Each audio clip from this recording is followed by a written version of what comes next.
आज जो हमारे गेस्ट हैं यहाँ पर पीछे बैक स्टेज पर, उनको किसी भी तरह के कोई भी इंट्रोडक्शन की जरूरत नहीं है। आप सब लोग उनको बहुत अच्छे से जानते हैं और उनको बहुत प्यार करते हैं। Please give an energetic and warm welcome to the one and only doctor Vikas Divyakirti sir.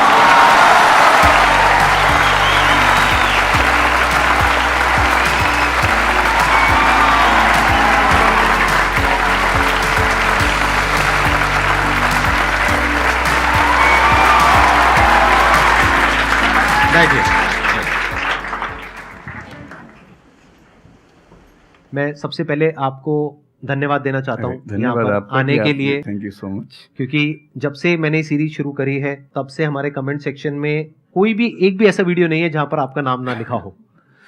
कई बार मुझे ऐसा लगता है देख करके कमेंट सेक्शन को कि ये मैं अपने चैनल पे आया हूँ या आपके चैनल पे हूँ। मैं सोशल मीडिया पे बहुत कम एक्टिव रहता हूँ तो मुझे आइडिया नहीं था इस बात का, पर मैं थैंकफुल हूँ कि आपने बुलाया, इस लायक समझा कि मैं यहाँ पर आऊँ। सर प्यार बहुत करते हैं बच्चे आपको, मतलब इतना प्यार है जिसकी कोई हद नहीं है। मैं ठीक कह रहा हूँ गलत कह रहा हूँ? यस और नो? सो अब आप लोग जो चाहे जैसे चाहे इनसे क्वेश्चंस पूछ सकते हैं। सर लाइफ में जब भी कोई सिचुएशन आती है कि जिसमें दो रास्ते, एक प्रैक्टिकल और एक इमोशनल, तो बैलेंस आउट कैसे करना है? इमोशनल और प्रैक्टिकल में हमेशा विरोध नहीं होता है, कभी कभी साथ भी चल सकता है। और सिर्फ इमोशनल कुछ नहीं होता, सिर्फ प्रैक्टिकल कुछ नहीं होता, प्रपोर्शन का डिफरेंस होता है। जब इमोशंस आपके दिमाग पर बहुत हावी हों तो फैसला करने से बचना चाहिए, स्पेशली बड़ा फैसला। छोटा तो ठीक है कि आपके दोस्त ने कहा कि दोस्त नहीं एक फिल्म देखेगा मेरे साथ, आप इमोशनल हो जाके देख ली फिल्म, क्या हो गया, कोई नुकसान नहीं होगा। पर कोई ये कहे कि तो मुझसे प्यार नहीं करते, शादी नहीं कर सकते मुझसे और हमने शादी कर ली, ये ठीक नहीं है। सिर्फ इमोशंस में आके बहुत बड़ा फैसला मत कीजिएगा, चाहे वो करियर का हो, चाहे पार्टनर का हो, चाहे कोई भी फैसला हो। प्रैक्टिकल इतना नहीं हो जाना है कि आप मशीन, रोबोट या पत्थर बन जाएं, क्योंकि आप कितने भी सक्सेसफुल हो, यदि आप इमोशनली सक्सेसफुल नहीं है, इमोशनली स्टेबल नहीं है, इमोशनली वेलबींग के स्टेट में नहीं है, तो आपकी सक्सेस किसी काम की नहीं है, एकदम मीनिंगलेस है। So the success in totality needs emotional happiness, emotional stability as well. इसलिए इमोशंस को खारिज करके जिएंगे तो शायद कुछ अचीवमेंट्स बड़ी हो जाएं, पर वो किसी काम की नहीं है। केवल इमोशंस पे चलेंगे तो हो सकता है कि अचीवमेंट जिंदगी में ज़्यादा हो ना पाए। तो बैलेंस की बात है, और सबसे अच्छा तरीका है जब बहुत इमोशंस हो, इंटेंसिटी बहुत ज़्यादा हो, सिर्फ एक तरीका मैं जो अपनाता हूँ, उस क्षण में फैसला नहीं करना है। कुछ भी हो, कोई कितना भी प्रेशराइज करे, सिर्फ इतना बोलिए कि मैं 24 घंटे बाद बताऊंगा आपको, थोड़ा सोचूंगा इस बारे में। और यदि आपने उस मोमेंट से खुद को बाहर निकाल लिया तो फिर आप डिटैच होकर देख पाएंगे, और थोड़ा सा प्रैक्टिकल एलिमेंट भी रहे, इमोशनल एलिमेंट भी रहे, वो फैसले सबसे अच्छे रहेंगे लाइफ के लिए। मैं आपको एग्जांपल से बात समझाता हूँ। ऐसे लोग जो तैयारी कर रहे थे, अफेयर में थे, एक का सिलेक्शन हो गया, अब उसके सामने क्राइसिस ये है, स्पेशली किसी लड़की का हो गया, लड़के का नहीं हुआ। अब हमारी सोसाइटी में ना, लड़की ऊंचे पद पे हो, लड़का ना सफल हुआ हो तो बड़ा मुश्किल है सोसाइटी में, उनको शायद दिक्कत नहीं है। अब वो लड़की प्रैक्टिकल नहीं है कि मैं तुमसे शादी करूं, ये कह के अगर हट जाती है और शादी करती है किसी ऐसे व्यक्ति से जो बहुत सफल है। I know many such people personally, मैं नाम नहीं बोल सकता किसी का। मैंने जनरली पाया है कि वो लोग लाइफ में बहुत फ्रस्ट्रेशन में रहे बाद में, क्योंकि सफलता के नाम पर, प्रैक्टिकल होने के नाम पे ऐसे व्यक्ति को चुना जिसके साथ वो रह नहीं सकते ठीक से। और मैं ऐसे कई लोगों को जानता हूँ जो IAS बने, IPS बने, जिनको करोड़ों रुपए के दहेज के ऑफर्स आए, साफ ठुकरा के कहा कि मैं जिंदगी एक ही व्यक्ति के साथ गुजार सकता हूं जो मेरे साथ है, और हैं, बहुत खुश हैं। अब कोई कह सकता है उनके परिवार में कि इसने प्रैक्टिकल फैसला नहीं किया, इमोशनल फैसला किया, पर अल्टीमेटली किसी चीज की वैल्यू क्या है? आपकी लाइफ बेहतर हो। यूट्यूब पे जिसके 1 लाख भी सब्सक्राइबर्स होते हैं वो मोनेटाइज करता है, 1 लाख क्या जब मिनिमम हो सकता है, खूब पैसा कमाते हैं, ब्रांड प्रमोशन करते हैं, साबुन तेल बेचते हैं बीच बीच में। आपका चैनल तो शायद देश में सबसे बड़ा चैनल है, आप चाहें तो कितना नहीं कमा लेंगे। मुझे कुछ दिन पहले एक एजेंसी के लोग मिले जिन्होंने बताया कि इनकी जैसी ख्याति है उस लेवल पर महीने में कोई 5-10 करोड़ भी कमाना चाहे तो कमा सकता है आराम से इस यूट्यूब चैनल से।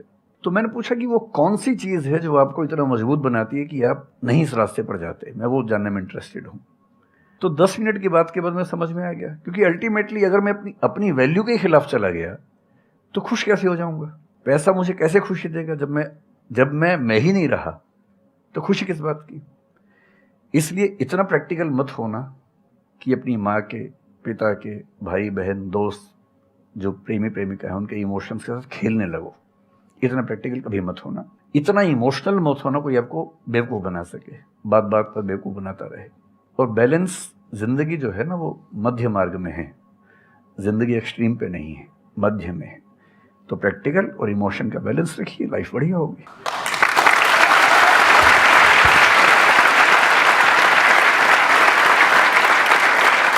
आपने सर इतने अच्छे से एक्सप्लेन किया, मेरे पास में कुछ है ही नहीं बोलने के लिए। यूजुअली मेरे पास में कुछ होता है ऐड करने के लिए, लेकिन आपने पूरा ही उसका ऐसा निचोड़ निकाल दिया। आपने YouTube पे इतना बोला कि सच में नहीं बचा होगा आपके पास। 6-7 साल पहले की बात है, मेरी एक स्टूडेंट थी जो सुसाइडल टेंडेंसी की शिकार थी उस समय। उसके घर में कुछ ऐसी ट्रेजेडी, उसकी मदर की डेथ हुई थी, और एक ऐसी ट्रेजेडी जो बहुत ही रेयर किस्म की ट्रेजेडी है, जो शेयर करना ठीक नहीं है यहाँ। तो वो मेरे पास आई और मुझे लगा कि आज मैं पहली बार किसी ऐसे व्यक्ति से बात करूं जो डिप्रेशन में है और सुसाइड कर सकता है अगले 1-2 दिन के अंदर अंदर। अब मैं परेशान था कि मैं कैसे मैनेज करूं, और मुझे मोटिवेशन की ऐसी जानकारी उस समय तो बिल्कुल नहीं थी, बाद में थोड़ा बहुत पढ़ा। तो मैंने उससे कहा कि अच्छा तुम घर जाओ, मैं कुछ देखता हूँ। फिर मैं घर गया, नेट पे सर्च करना शुरू किया। करते करते मुझे आपका एक वीडियो मिल गया, अनस्टॉपेबल, शायद कुछ आपने एक वो बनाया था उस समय। तो मैंने वो थोड़ा सा देखा, 10 मिनट का। मुझे लगा कि ये जो है ना, ये इंजेक्शन है किसी मतलब डिप्रेस्ड व्यक्ति को तुरंत मोटिवेट करने के लिए। तो मुझे ध्यान है कि मैंने उसको वीडियो का लिंक भेजा। मैंने कहा देखो, जिंदगी अपने रास्ते पे चलेगी, ठीक हो जाएगी। जब जब मूड ऐसा हो, बहुत डिप्रेसिंग हो, सुसाइडल मन करे, उस समय वीडियो देखना ध्यान से, और कम से कम उस बुरे फेज से बाहर निकल जाओगी। और फिर मैंने वो वीडियो अपने फैमिली में भी 2-3 बच्चों को भेजा, जो बच्चे उस क्राइसिस में होते थे। तो मैं बहुत थैंकफुल हूँ उन सब बच्चों की जान बचाने में क्या बात कर बड़ी भूमिका है।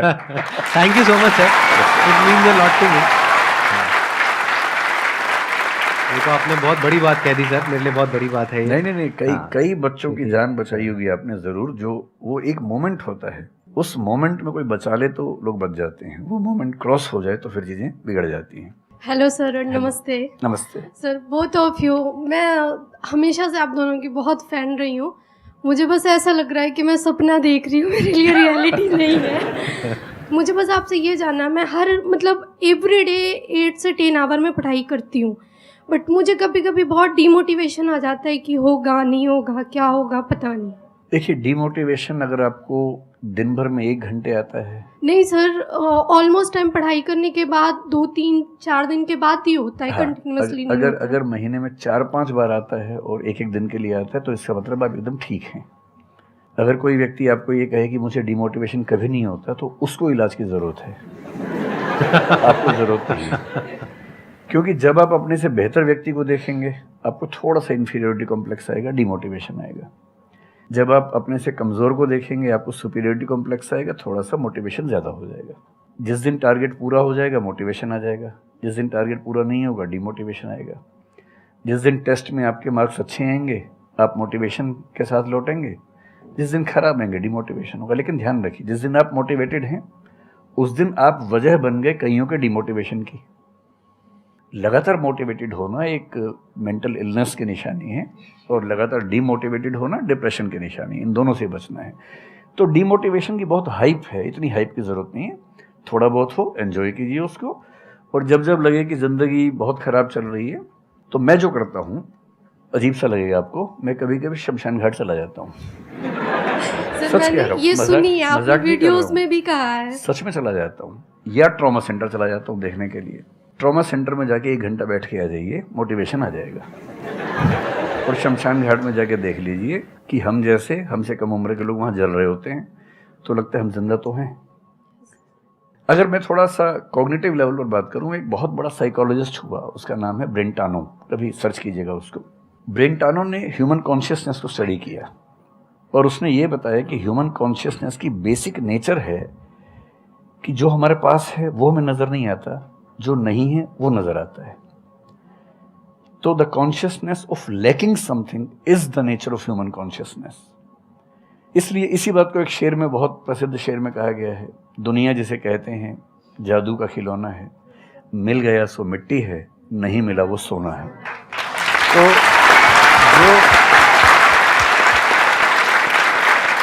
तो जो आपको नहीं मिलेगा ना, हमेशा बड़ा होकर दिखेगा, जो मिलेगा छोटा हो जाएगा।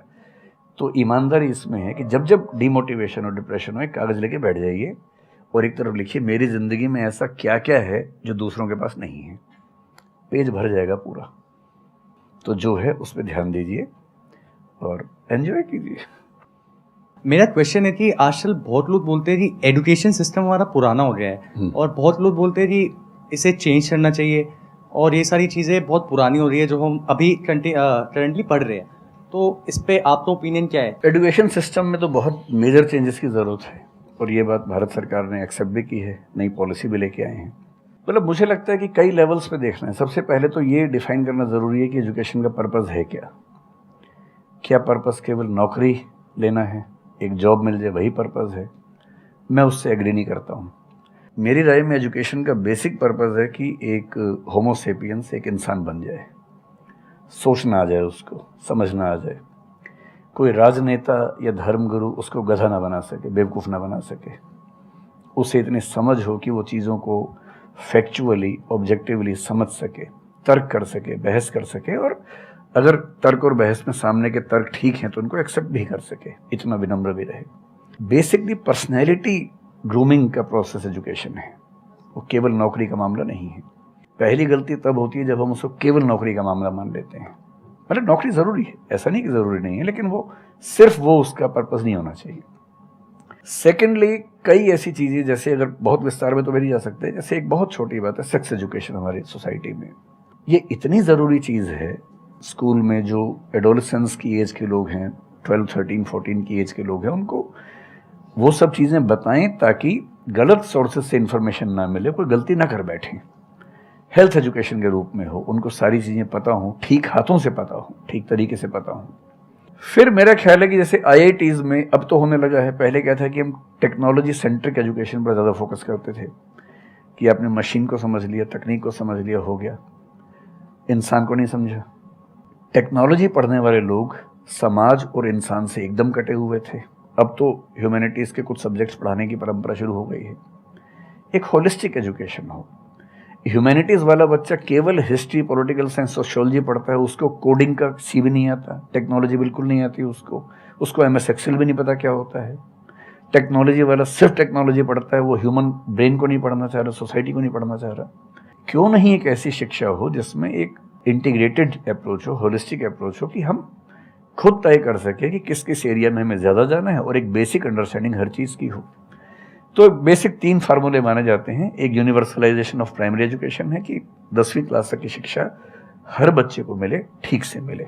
वोकेशनलाइजेशन ऑफ सेकेंडरी एजुकेशन यानी 11वीं 12वीं की पढ़ाई का पर्पज़ है कि बच्चा ये समझ पाए कि उसको ज़िंदगी में आगे कहाँ जाना है। और फिर जो हायर एजुकेशन है वो सबको करने की ज़रूरत नहीं होनी चाहिए, वो शौक पूरा करने के लिए नहीं है, वो शादी का वेटिंग रूम नहीं है, वो उसके लिए है जिसको सच में आगे पढ़ना है। वो उतना पढ़े, सब्जेक्ट चूज़ करे और फिर उसमें गहराई से रिसर्च करे ताकि डेवलपमेंट के रास्ते पर अब बढ़ें। हम एजुकेशन के मामले में बहुत बुरी स्थिति में हैं। मैं तो जिस उम्र में हूँ, मेरा अब तो पर्पज़ भी ये बन गया है कि अब मैं उसी पे कुछ काम करूँ। एक यूनिवर्सिटी शुरू करने की योजना मेरे मन में है, इनसे मैंने शेयर भी किया था। और मैं जिस तरह का विश्वविद्यालय सोचता हूँ वो नौकरी देने के पीछे पागल नहीं होगा, वो होमो सेपियंस को कायदे का इंसान बनाने की कोशिश करेगा। नौकरी तो उसका एक पार्ट है। मतलब आप जितने भी सफल लोगों को देखेंगे जनरली, जैसे मैंने इन्हीं से पूछा, ये जिस फील्ड में सफल हैं, इनका जो करियर है, अगर मैं इसको छोड़ भी दूं तो अदरवाइज भी जो इनका करियर है वो उस विषय से जुड़ा हुआ नहीं है जो इन्होंने पढ़ा है ग्रेजुएशन में। मेरा भी नहीं है, आमतौर पे किसी का भी नहीं है।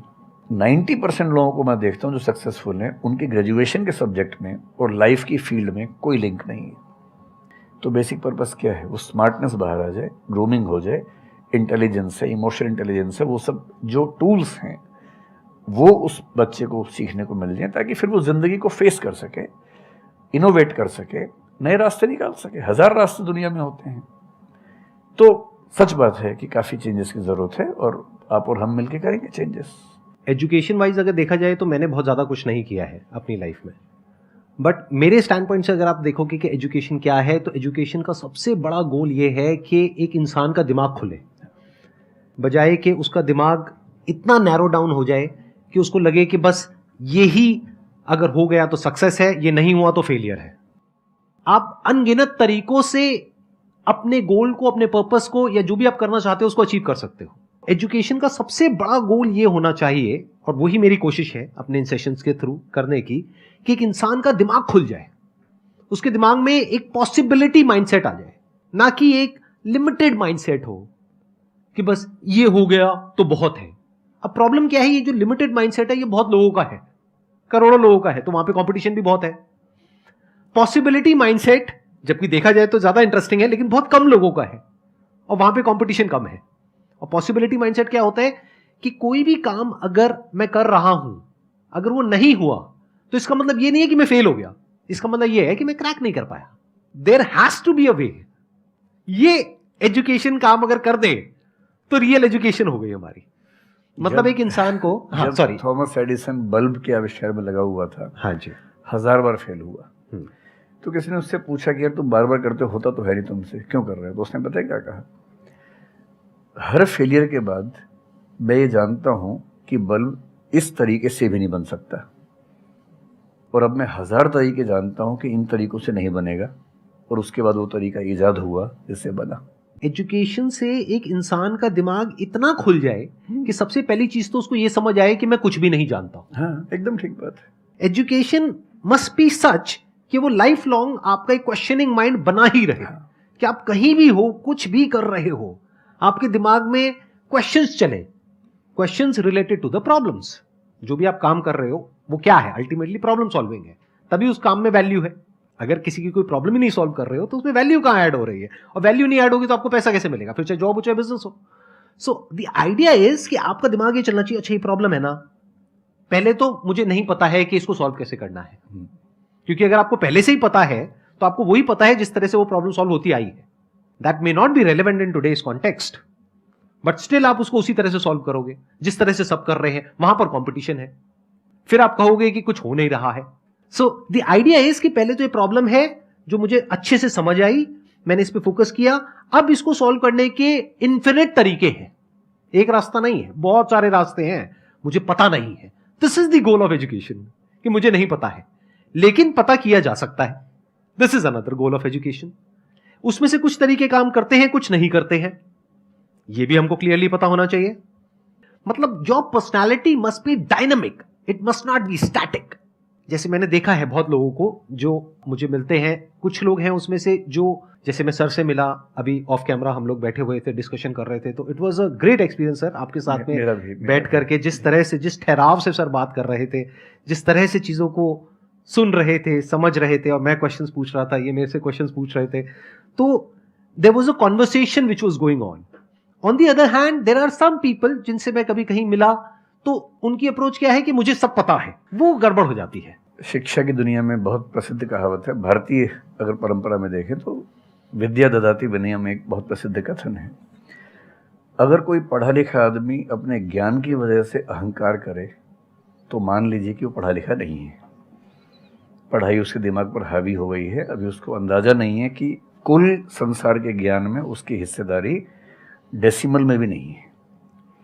और जिसको ये पता है कि मेरा ज्ञान बहुत कम है वो विनम्र ही रहेगा। और इसलिए जो बड़े प्रोफेसर्स हैं, अगर आप कभी सुनेंगे, मैं जानता हूँ, मैं यूनिवर्सिटी में जब पढ़ता था, सबसे बड़े प्रोफेसर क्या बोलते थे कि मैं इस विषय का विद्यार्थी हूँ, कभी नहीं बोलते थे कि मैं प्रोफेसर हूँ। इतना साहस किसी में कैसे कि मैं प्रोफेसर हूँ? अरे आप जिंदगी भर स्टूडेंट बने रहेंगे तो ही काफ़ी है, उससे बड़ी बात तो सोचनी भी नहीं चाहिए। बहुत बड़ी बात है।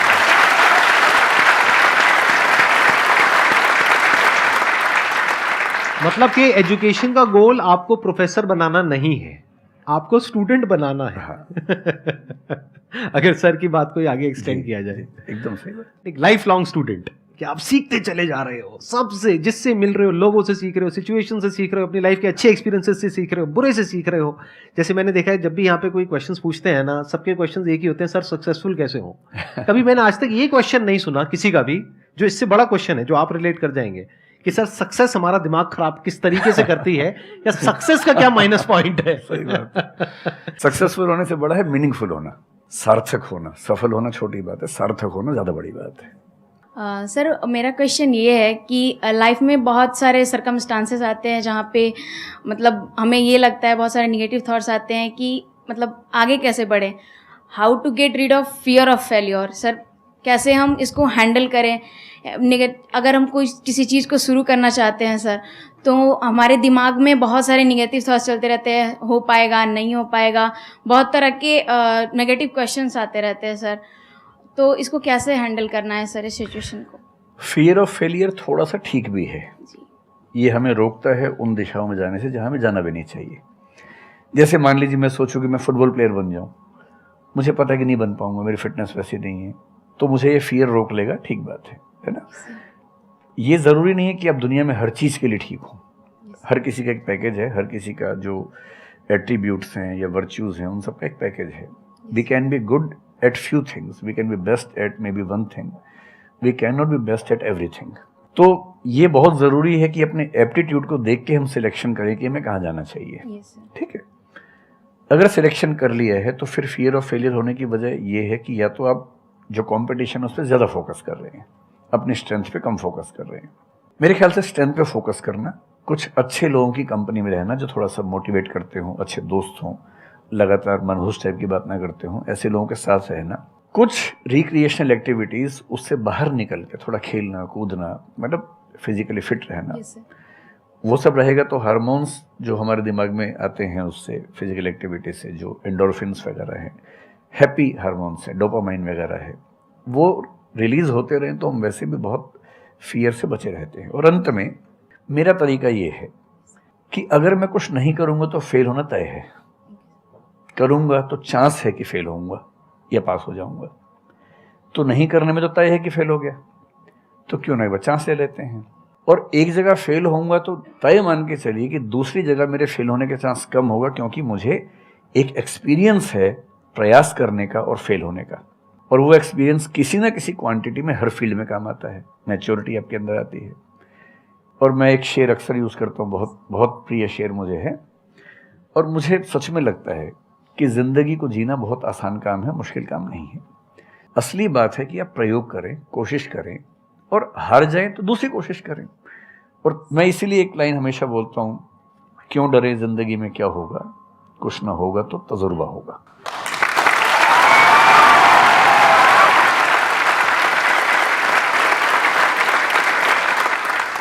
मुझे भी सर के जैसे मोटिवेशनल स्पीकर बनना है सर, पर मैं ये सोचती हूँ कि अगर मैं वीडियो बनाऊँगी, कंटेंट बनाऊँगी, तो संदीप सर को छोड़ के या फिर बहुत बड़े बड़े मोटिवेशनल स्पीकर्स हैं उनको छोड़ के मुझे देखेगा कौन। मतलब ये मेरे अंदर थॉट्स आते हैं कि अभी मेरा मतलब मैं 19 ईयर की हूँ, तो मैं जब वीडियो कंटेंट बनाऊँगी तो मैं कुछ, मुझे ऐसा मतलब मेरे अंदर ये थॉट है कि मैं कोई बड़ा आदमी नहीं हूँ या फिर कुछ बड़ा नहीं हूँ, तो मैं ये वीडियो कैसे डाल सकती हूँ, लोग क्या सोचेंगे कि मतलब तू ये तो खुद कुछ नहीं है और लोगों को मोटिवेट कर रहा है, ऐसा मेरे अंदर थॉट आता है। पहले या तो कुछ कर लीजिए ज़िंदगी में, उसके बाद मोटिवेट कर लीजिए, और नहीं तो मोटिवेशन एक पूरी साइंस है, साइकोलॉजी से जुड़ी साइंस है, उसको ठीक से पढ़ के रिसर्च करके उससे बात कीजिए। शुरू में तो जब इन्होंने भी शुरू किया होगा, कहाँ शुरू में लोग जानते होंगे, बड़ी लंबी स्ट्रगल होती है, किसी भी फील्ड में इतनी लंबी स्ट्रगल है। देखिए जो आदमी सफल है ना, आप ये जो हमारा वर्तमान है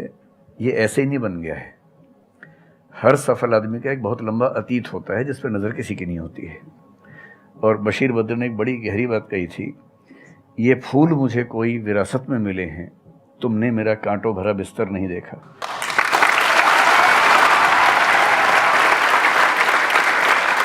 कितने साल तक ये लहूलुहान हुए होंगे, रोज़ छिला होगा शरीर, तब जाके लोगों ने पहचानना शुरू किया होगा। लगातार काम करने से, जिसको कंसिस्टेंसी कहते हैं, परसिवरेंस कहते हैं, बात बनती है, आपकी भी बनेगी। मैं तो कई ऐसे लोगों को जानता हूँ जिन्होंने एकदम स्क्रैच से शुरू किया और उसके बाद वो टॉप पे पहुंचे। आपने अपने क्वेश्चन में दो बातें टच करी, एक कि आपको मोटिवेशनल स्पीकर बनना है, एक है कि फियर ऑफ फेलियर है। एक तो ये फियर ऑफ फेलियर को हटाइए, अगर आपको मोटिवेशनल स्पीकर बनना है तो अपने माइंडसेट को रखिए एक्सपेरिमेंटल माइंडसेट। आप ये समझिए life is like an experiment. एक साइंटिस्ट का माइंड कैसा होता है, वो ये थोड़ी ना सोचता है कि मैंने ये एक्सपेरिमेंट किया, ये फेल हो गया तो क्या होगा। उसको पता है failure is the part of success. जब तक 20-30 बार, 50 बार, 100 बार कोई एक्सपेरिमेंट फेल नहीं हुआ, इसका मतलब वो कुछ नया ट्राई नहीं कर रहा, इसका मतलब वो तो रिपीट कर रहा है। जैसे स्कूल में बच्चे करते हैं लेबोरेटरी में कि बुक में देखा बस उसको कॉपी किया, तो दोनों में फर्क हो गया ना। एक है कुछ नया डिस्कवर करना, कुछ नया क्रिएट करना, एक है जो क्रिएट हो चुका है उसको रिपीट करना। तो you are talking about becoming a motivational speaker. तो अगर आप मेरे जैसे बनेंगे तो कोई क्यों देखेगा आपको? आपको तो अपने जैसा बनना पड़ेगा ना। तो अब उसमें क्या करना पड़ेगा? अब आपको क्या पता कि आपके अंदर ऐसा क्या है जिसको लोग देखना चाहें? उसके लिए तो एक्सपेरिमेंट करना पड़ेगा, ट्राई करना पड़ेगा। एक तरह से आप वीडियो बना के डालोगे, कोई नहीं देखेगा। दूसरी तरह से बना के डालोगे, कोई नहीं देखेगा। फिर तीसरी तरह से, फिर चौथी तरह से, हो सकता है 6 महीने बाद, 1 साल बाद, 2 साल बाद जा करके कहीं थोड़ा सा कुछ ऐसा क्लिक हो जाए जो हो सकता है आपको लग रहा था कि शायद ये नहीं होगा और वो क्लिक हो जाए। बट ये सब होता उसी के साथ में जो कुछ कर रहा होता है, जो कुछ ट्राई करता है। जैसे ट्राई करोगे तो हो सकता है हो जाए, नहीं करोगे तो पक्का है नहीं होगा, जैसा भी सर ने थोड़ी देर पहले कहा था।